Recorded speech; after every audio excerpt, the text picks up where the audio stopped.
À 40 ans, Naftali Bennett cumule tous les clichés de la réussite version israélienne. Ancien officier des forces spéciales de l'armée, ce fils d'immigrés américains fait une carrière fulgurante dans le high-tech et revend sa start-up en 2005 pour 145 millions de dollars.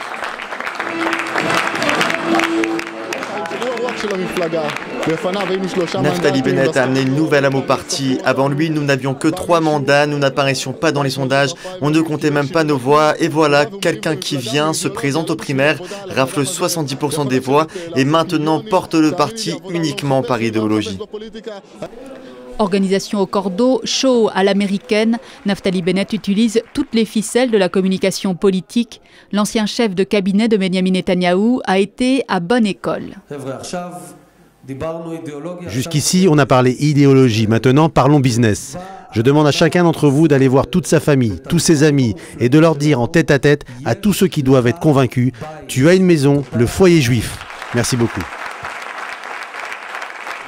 Tout en conservant les fondamentaux du parti, un grand Israël, pas d'État palestinien, des mesures sociales, Naftali Bennett a voulu adoucir l'image du foyer juif.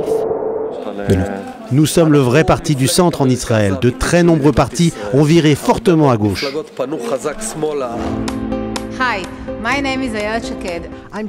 Le parti vise désormais également un public juif non religieux. Pour la première fois, une candidate laïque, ancienne collaboratrice de Naftali Bennett, figure sur la liste des candidats. Ayelet Shaked est sur tous les plateaux télé.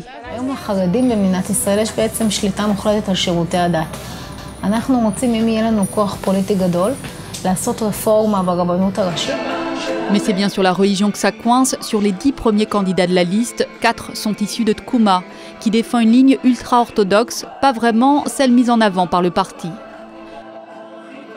Le peuple juif, dans sa totalité, devrait trouver son havre dans ce parti, qu'il soit religieux ou non religieux. Parce que même celui qui n'est pas religieux, en fin de compte, il est religieux plus ou moins. Ce rabbin, le Rav Aviner, a par exemple rédigé récemment un commentaire dans la presse sur la manière très stricte dont devraient s'habiller pour être décentes les petites filles dès l'âge de 3 ans. Et à la question « Qu'est-ce qui primera quand vous serez élu à la Knesset, la loi israélienne ou la loi de la Torah ?» certains candidats ont bien du mal à répondre. Laisse-moi, je ne suis pas prête à répondre à ce genre de questions. Je peux te dire une chose, l'État d'Israël est d'abord juif et ensuite démocratique, dans cet ordre. Pourtant, ce ne sont pas forcément les attentes d'une partie de l'électorat de Naftali Bennett.